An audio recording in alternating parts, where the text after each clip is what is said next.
사랑하는 기쁨의 교회 성도 여러분 안녕하세요. 오늘은 다 같이 룻기 1장 14절에서 22절까지의 말씀을 함께 묵상하겠습니다. 그들이 소리를 높여 다시 울더니 오르바는 그의 시어머니에게 입맞추되 룻은 그를 부쫓았더라. 나오미가 또 이르되 보라 너의 동서는 그의 백성과 그의 신들에게로 돌아가나니 너도 너의 동서를 따라 돌아가라 하니 룻이 이르되 내게 어머니를 떠나며 어머니를 따르지 말고 돌아가라 강권하지 마옵소서. 어머니께서 가시는 곳에 나도 가고 어머니께서 머무시는 곳에서 나도 머물겠나이다.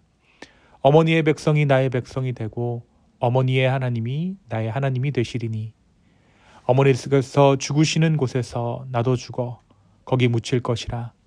만일 내가 죽는 일 외에 어머니를 떠나면 여호와께서 내게 벌을 내리시고 더 내리시기를 원하나이다 하는지라. 나오미가 룻이 자기와 함께 가기로 굳게 결심함을 보고 그에게 말하기를 그치니라. 이에 두 사람이 베들레헴까지 갔더라. 베들레헴에 이를 때에 온 성읍이 그들로 말미암아 떠들며 이르기를 이가 나오미냐 하는지라. 나오미가 그들에게 이르되 나를 나오미라 부르지 말고 나를 마라라 부르라. 이는 전능자가 나를 심히 괴롭게 하셨음이니라. 내가 풍족하게 나갔더니 여호와께서 내게 비어 돌아오게 하셨느니라. 여호와께서 나를 징벌하셨고 전능자가 나를 괴롭게 하셨거늘 너희가 어찌 나를 나오미라 부르느냐 하니라. 나오미가 모압 지방에서 그의 며느리 모압 여인 룻과 함께 돌아왔는데 그들이 보리 추수 시작할 때에 베들레헴에 이르렀더라. 아멘. 우리가 어제까지 사사기의 말씀을 함께 묵상했습니다. 왕이 없어 자기 소견대로 행하던 어둡고 혼란한 시대, 하나님을 잃어버린 시대의 끝자락에서 우리는 인간의 무너짐과 동시에 하나님의 오래 참으심을 보았습니다. 그리고 이제 성경은 전혀 다른 장면으로 우리를 인도합니다. 어둠 속에서도 조용히 이어지고 있던 하나님의 구속의 이야기, 바로 룻기로 우리를 인도하는 것이죠. 룻기는 거대한 기적이나 화려한 사건이 아니라 한 가정의 눈물과 선택, 그리고 보이지 않게 일하시는 하나님의 손길을 통해 구원의 역사가 어떻게 이어지는지를 보여주는 책입니다. 사사기의 혼란 속에서도 하나님께서는 그 역사를 멈추시지 않으셨고 이 룻이라는 한 여인의 믿음과 헌신을 통해 새로운 시작을 준비하고 계셨습니다. 오늘 본문은 나오미와 그 며느리들의 갈림길에서 그 내용을 시작합니다. 남편과 두 아들을 모두 잃은 나오미는 며느리들에게 각자의 고향으로 돌아가라 라고 말합니다. 현실적으로 보면 이방 땅에서 과부로 살아가는 길은 너무나 힘들고 불확실했기 때문이죠. 이런 시어머니 나오미의 권유에 결국 오르바는 눈물로 작별하며 떠났습니다. 이것은 배신이 아니라 현실적인 선택이었죠.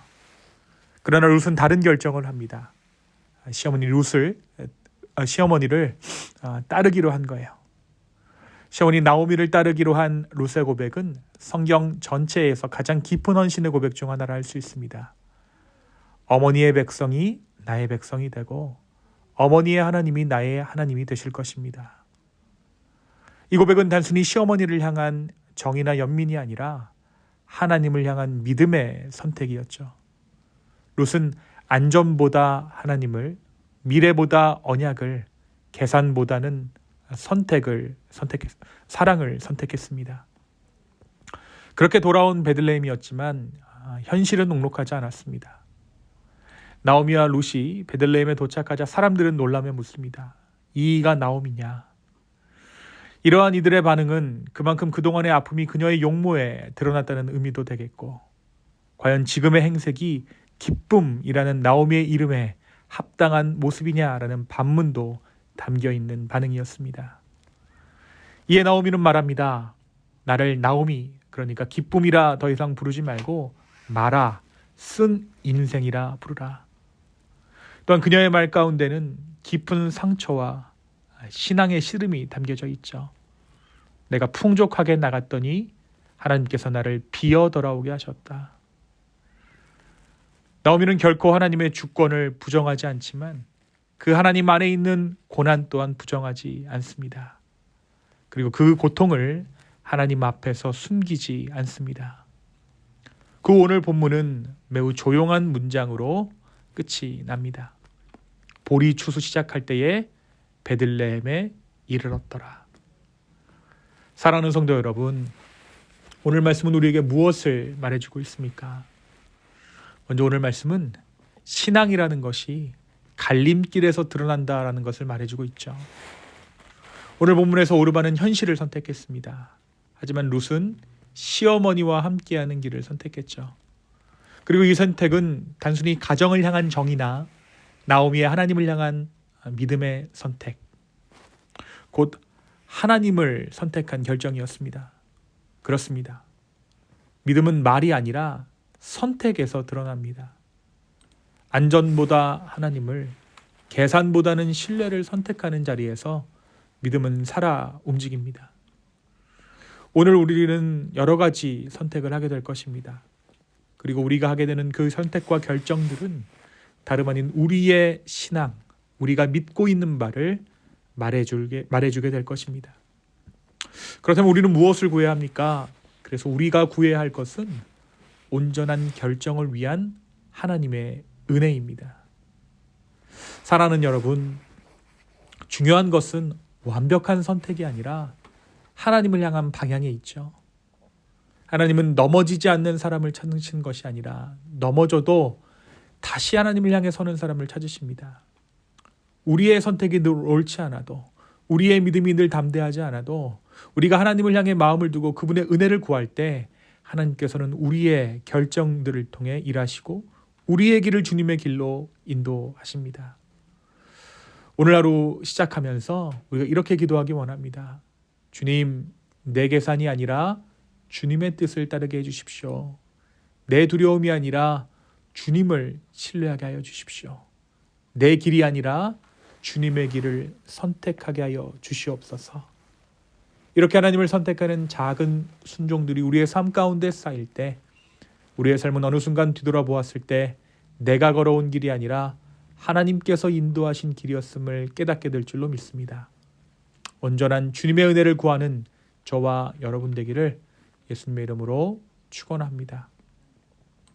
두 번째, 오늘 말씀은 우리에게 하나님께서는 절망 가운데에서도 조용히 일하신다라는 사실을 말합니다.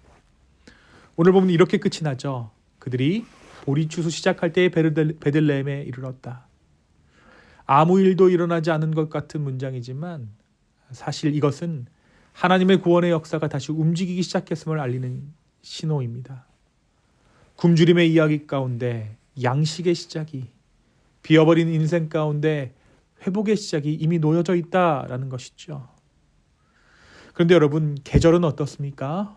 계절은 사람이 만드는 것이 아니라 하나님이 움직이시는 시간입니다.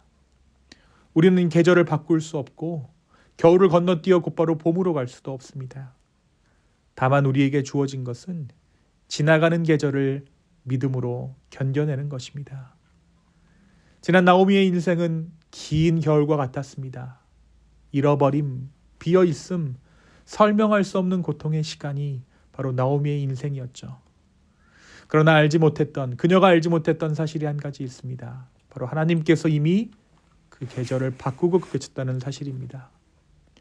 보리 추수 시작할 때 사람의 눈에는 우연처럼 보이지만 믿음의 눈으로는 하나님의 때였던 것이죠.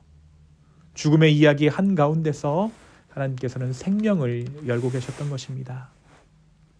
사랑하는 여러분, 우리의 삶에도 겨울 같은 시간은 찾아옵니다. 아무것도 잘하지 않은 것 같고 기도해도 응답이 없는 것 같고 하나님께서 침묵하시는 것처럼 여겨지는 시간이 우리의 삶 가운데도 있습니다. 그러나 오늘 말씀 분명히 말합니다. 하나님께서는 침묵 가운데서도 일하시는 분이다. 우리가 보지 못할 뿐 하나님은 멈추신 적이 없습니다. 혹여라도 지금 우리의 삶이 겨울처럼 느껴진다면, 비어있는 것 같고 늦어진 것 같고 멈추어져 있는 것 같다면 오늘 말씀을 기억하는 은혜가 있기를 소망합니다.